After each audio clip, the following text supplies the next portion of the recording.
Në një reagim të tij të fundit, Halil Geci ka kritikuar ashpër për veprimet e disa anëtarëve të LDK-s dhe koalicionet e mundshme me PDK-n dhe listën serbe, duke paralajmëruar se kjo mund të dëmtojë besimin e mbështetësve të partisë për cilë bota sot. Sipas Gecit, LDK-ja mund të rikthejë dinjitetin dhe kredibilitetin e saj vetëm nëse lejohet nga njerëzit që, sipas tij, e njollosin partinë me korrupsion, dhunë dhe gjuhë të ulët, duke shkelur trashëgiminë rrogoviste. Në vim shkrimi i tij plot, ata që e njollosin, shajin e frishin me gojë, nuk mund të flasin në emër të LDK-s. LDK ose Rruga e Re duhet ta dijë se koalicioni me PDK-n dhe listat serbe mund ta gjunjësojë besimin e mbështetësve të saj. Koalicioni me ata që vrisnin në adetaret e LDK-s nuk i bën derë LDK-s dhe nuk e rrit kredibilitetin e saj. Mos largimi i LDK-s nga PDK-ja dhe nga lista serbe do t'i kustojë shtrenjtë Rrugës së Re.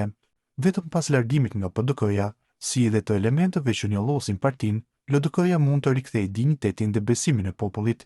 Korrupsioni, dhuna, vulgariteti nuk kanë vend në trashëgiminë rrogoviste. LDK duhet të çlirohet nga njerëzit që kanë njollosur me korrupsion, me gjuhë të ulët, me arrogancë dhe me dhunë. Vetëm një LDK e pastër në moral, e udhëhequr nga njerëz me kulturë, dinjitet dhe vizion, mund të flasë në emër të popullit dhe të adeut. Derisa partia të mos pastrohet nga ata që përdorin fjalor banal, dhunë, kërcënime dhe manipulime, ajo nuk ka moral të flasë në emër të popullit e të adeut.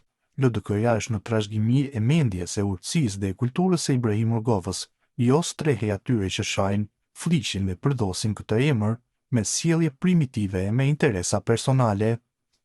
Të tillëve duhet të ndalohet urgjentisht të flasin në emër të LDK-s. LDK-ja nuk përfaqësohet me sharje, fyerje dhe sjellje të pahishme.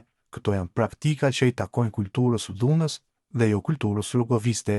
Ata që përdorin gjuhë të ulët në sjellje të papërgjegjshme e dëmtojnë rënd sjelljen, imazhin dhe dinjitetin e LDK-s, duhet të largojnë njerëzit e vlerave dhe idealistët e saj të vërtet. LDK-ja mund ta rifitojë besimin e popullit dhe të shikojë drejt së ardhmes me dinjitet, vetëm kur të pastrohet nga korrupsioni, dhuna dhe vulgariteti. Vetëm kur të lirohet nga kjo kategori, njerëzish që kanë njollosur emrin e saj, LDK-ja do të gjejë sërish rrugën e humbur rrugoviste, rrugën e kulturës politike të urtësisë dhe të ndershmërisë që na e mësoi presidenti Ibrahim Rugova.